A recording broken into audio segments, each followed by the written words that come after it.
Hello, this is J.W. Nigerian, and I'm here with Bruce Barbour. How you doing, Bruce? I'm doing well, thank you. And we're here today at the Rick Frishman Author 101 University, right? And so what are you doing here today? I've known Rick since 1976. Oh my gosh. Actually, I was his second client. Did you go to kindergarten together? Right. I was his second client. I was the VP marketing of a publishing company in Jersey called Fleming H. Revell. Okay. And Rick had just started. I don't even think he called it PTA, but he was just getting started. And we had an author whose name was Robert Schuller. Our Power. That's right. And so we needed a New York top flight PR firm who also understood the inspirational, motivational market. Right. And that was Rick to a T. And we've been doing books and projects for 35 years now. Wow. And about 3 years ago, when he was doing the mega conferences, which was a different conference that he did with Mark Victor Hansen, right, he asked me to come and speak on Christian publishing, which is my specialty, but also to speak as an agent, which is another one of my hats. Right. And since then, I've done, I guess this is my fourth Author 101 University, which is specifically targeted to authors who are more than just wannabes, but who have a desire and a plan to write and to use their books for either speaking or for business building, or in some cases just write great books. And and he's pulled together a staff, faculty of, I guess, 15 or 20 of us that are doing these things a couple times a year for him. And one of the great things about this event is not only the vendors that you can find to bind your book, or the book shepherds, or the people who can do your websites and all that, the marketing and all that stuff. It's that people can come here and sit down with agents like yourself. Oh yeah. Which, I mean, you don't answer everybody's call in the office, it's right? hard to get to us. Right. And the reason it's hard to get to us is because there's so many people trying to get to us. And we can only deal with a certain number of people. We have to be extremely limited. And in this venue, you can talk with publishers, you can talk with agents, you can talk with professional editors, you can talk with other authors. We've had a couple of authors speak here. Right. And so for someone who's committed to writing and is willing to sacrifice 3 or 4 days of their valuable time, they have a plethora of professionals that they will be able to get anywhere from 5 minutes, if that's all they need, to I've had several meetings that were an hour. Either over a meal or just sitting and chatting. And people have gut deals here. Oh yeah. Oh yeah. Oh yeah.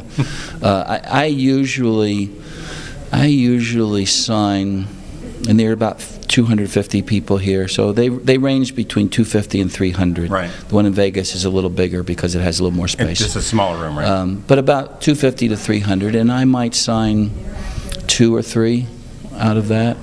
Which I come here. No, that's huge numbers. Right. But I come here not for me. Right. I come here to give back. I've had mentors in my life. When I was younger, I had people spend time with me that I didn't deserve it, but they took the time. And so I know a lot of us are here not for what we can walk away with, but rather what we can bring. And we walk away with 3 days of talking with inspiring, creative, excited people. So it's a great time. And I think the folks that come here walk away with a lot more knowledge than they had when they came in. And hopefully a little bit more direction and a lot of encouragement to stay the course. In fact, Judith was saying earlier that people should probably come a couple times. This is because so... you really have a lot to take in. There's a lot of content. 4 days packed full of stuff. There's a lot of content, and also, as Rick was saying in one of the earlier sessions, you're a different person next year. Yeah. You've walked a different path in next year. So you could hear even the same speaker or attend the same conference or interview the same agent, and you are a different person. Right. So that you're ready to listen and hear stuff that you maybe heard this time, but you weren't ready to listen to. Oh, yeah. So I encourage alumni to come back, and they also know more. They're more prepared. Yeah. You know, they go through the 3.5 days, and they talk with a lot of people, and they go home, and they hopefully they've learned things that they should do differently next time around. Right. And some of them will be further down the road on their writing. You know, they'll have more material to show us, maybe a different project, and so coming back is a good thing. Okay. So, and then an aspiring writer or somebody who's put something together that, you know, because it's not just the newbies you're talking to, it's authors that have been out there. Yeah, I would. That have maybe not had the success they wanted. And yeah, underpublished. Underpublished, okay. You know, there's unpublished where you're looking for your first deal, right. And then there's underpublished where you've gotten a deal and it didn't work out the way you hoped. And there's a lot more to learn when you've walked further down the path. Okay, so I know you're going on next. I don't want to burn you out and burn your voice out, but could you tell the aspiring guys when they're coming to you what they need to come to you with, Sure. so they're not wasting your time? Maybe wasting the time is not the right way to put it, because I don't think of it that way. Okay. But I might be more helpful if they came to me ready to pitch. Right. Ready to share their passion. If someone comes to me and doesn't look me in the eye, kind of slumps down in the chair, even if they're tired, I mean, I'm tired, Right. you know, wrong message. I need them to come and say, whether they're talking on the phone or in an email or here in conference where it's live, they need to come with a passion that they've convicted that they're going to write this book. Nothing's going to get in their way. Right. They're committed to getting the best information they can. Tell me what, in a 1-minute elevator talk, give me what the takeaway for your book is. How is your book going to change people's lives, whether it's fiction or nonfiction? What are they going to do? What are they able to do? And what are they doing that will help the publisher market the book? Right. And so first, second, passion, purpose, and then the third thing is I need to hear the plan. Publishers don't create plans for authors. Publishers do marketing plans and strategies, but most of the time they're targeting the bookstores rather than the consumers, and they look to the author to bring the consumer to the table. So what's the plan? And when I get a deer in the headlamp look to the answer to the question, what's the plan, then that tells me they're spending too much time writing the manuscript and not enough time planning. They need to come here to figure out how to get the plan. Absolutely, Okay. absolutely. It's you know, there's marketing plans, there's financial plans, there's editorial plans, there's sales plans, there's platform plans. All of these things have to be thought through before they start writing the book. Think of it in terms of a building. If you don't have a blueprint, Right. and you haven't invested in the foundation, by the time you get to that third or fourth floor, things are going to get wobbly. I don't care how pretty it is from the outside. It isn't going to work. Yeah. So people come here, and oftentimes they're further down the road writing than they are planning. And we do a lot of reeling them back in Right. and helping them fill in those planning blanks that will help it be a better book. A lot of people don't know who they're writing to. They haven't thought about that. They don't know who the audience. Well, it's everybody. Right. Everybody who's seen my it. story. I don't know who's Everybody gonna who's read it. seen it loves it. Well, that'd be mom and dad, and your brother and sister and brother-in-law, hopefully. But so we try to help them put things into order, put things into priorities. Right. The easiest thing to do is to write it. The hardest thing to do is to get it sold. Right. Oftentimes, these folks have it the other way around. Well, I can see the passion thing. I mean, you don't want to push and pull people along. I mean, if they can't work with you all through the process, you're going to have an issue. I don't care how good the theme is. The thing is that the author will always be the most passionate player in this game. Right. The publisher, the editor, the salespeople, the marketing people, the bookstore people, the media people, everybody's going to play off the energy the author brings to the table. If the author is not bringing that energy, It's like the old game of telephone. You know, by the time it gets to that third or fourth person, it's a totally different story. So authors have to be ready to bring that energy and keep that energy, and they have to be ready to be on message so that everything they say is going back to that takeaway for the book. And that, too, is what they get here. They get media training. They talk to people who can help them with that. You're in the media. Right. You got 2 minutes or 3 minutes maybe for an interview. You don't have time for them to tell you what the story is.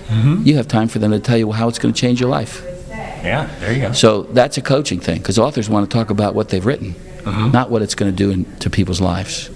So they need to learn those things. Right. Do you coach them on pitching? Oh, yeah. Yeah, that's a big thing. Yeah. It's critical. It's critical. Because the other problem is, don't learn how to talk in sound bites if they either. don't learn to talk in sound bites and they don't have an idea of how to get their message across, they won't get booked twice. Oh, yeah, I mean, the media doesn't want a bad interview. Oh, absolutely. So all the more reason to plan, practice. Right.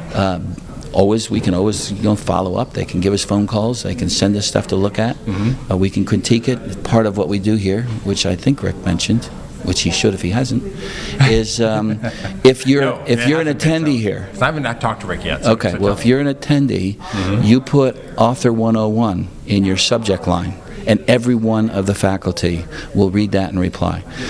Every one of us. Really? That's part of the deal. And I don't know if I should put that on the... No, you do it. Does Rick answer the phone when you call? He does. Then Rick's going to answer your email when you put Author 101, and so will each one of us. All of the authors who are here will go into my bulk mailbox, because I don't have them in my contact list. So when I go through that bulk mailbox, when I get 300-400 email a day, I get 25 or 30 proposals a day. I'm looking through that thing, and of course I don't know the names, so I'm walking through that subject list. Right. And if it says Author 101, it'll get moved to the inbox automatically. That's incredible. And everyone is the same way. And I'm astounded by the fact that when I first called Rick, he answered his phone. Here's my cell phone number. Call me. And he does. And he answers. People say that, but they don't mean it. Right. Rick means it. Oh. And he instills in each one of us that if we're here, part of the deal is that we're available to everybody, whatever it is. We all are working long hours, but we also follow up afterwards and are available. And Rick was even so kind as I call him. He goes, "Hey, who is this? JW. I'm on the other line. Call you right back." Right. And he calls you back. Yeah. If I can learn how to put one on hold and answer the other one instead of hang up on both, then I could do that too. But I'm not there yet. Right. So I'll take it's the best way to get to me. And most of these agents is to send me an email with a self-identifier in the subject line. And my email address is my name, my initials, B as in boy, R as in Robert, B as in boy, and my name, Bruce Barbour. So it's brb@brucebarbour.com. I'm glad you said that. BARBOUR.com. My business website is literarymanagementgroup.com. Okay. Literarymanagementgroup.com. I have an email address that's brucebarbour@literarymanagementgroup.com, but that's too long. So initials, brb@brucebarbour.com. And on that site, all my contact information and all of our editorial guidelines. An introduction and overview of the agent, publisher, author process. Okay. So if you want to know how this thing works, it's there. And proposal templates, so that if you want to send me a proposal because you've read my material and I'm doing your kind of book, then use the proposal templates that are there. Okay. Well, you said Christian earlier. What books are you? You're an agent. What books are you looking at right now? I'm looking at inspirational, motivational, business, all from a Christian perspective. Okay. I have a staff that does fiction. I don't do fiction myself. That's new, right? Yes, brand new. Within the last few months, right. So I do. We accept fiction, but you'll be dealing with Vice President of Fiction, whose name is LaVon Stevens. Okay. And I will send it to me, and I'll pop it over to her. Okay. We also just added a children's editor, so we're accepting children's book proposals now. Yeah, and I know some of the vendors out there are now able to produce the children's books, because they're a little smaller page size, page length. What's happened is the 4-color has now become technologically viable commercially. Okay. It's a lot cheaper to do 4-color work because we can do it with a computer, and we can do it with, we don't need film, and we don't need a lot of other things that used to be expensive. So we're accepting children's books, we're accepting novels. I specialize in inspirational, motivational, business, family, parenting, and those would come all to me, and then I review. We take 4 to 6 weeks. I will acknowledge every email. Okay. I'll tell you. Wow. I'll tell you right away if it's something I'll look at. If it isn't, I'll wish you well and hope you move on. I will review those that I agree to review. They'll hear back within 4 to 6 weeks. But go through your process. Get on your site and go through the forms that you have there. So Right. Yeah, go through, read, Yeah. don't waste your time or my time. Right. If I'm not the right guy, don't ask me to help, because I don't know how to help. Right. But if it looks like you do have something I'm interested in, based on the editorial guidelines on the website, then, and all this is explained, but fill out the proposal, send it to me as an email attachment. Don't send hard copy. Don't send me a manuscript. Send me a couple of chapters. Right. And if it's something that I think we can work with, then we'll look a little bit further, and we'll work a little bit together. And if it's working and we're both comfortable with each other, then we'll sign a literary agency agreement. And that all is explained on the website Wonderful. as well. Bruce Barbour. Sir. Thank you very much. Absolutely. Super agent. Oh, thanks a lot. All right. So this is JW and Adjourn with Bruce Barbour, and we're at Rick Frishman's Author 101 in Los Angeles. And you're getting ready to go on speak. Yes, momentarily. Okay, so we're going to let you go. Anyway, you guys have a great day, a great year, a great life, and we'll see you later. God bless.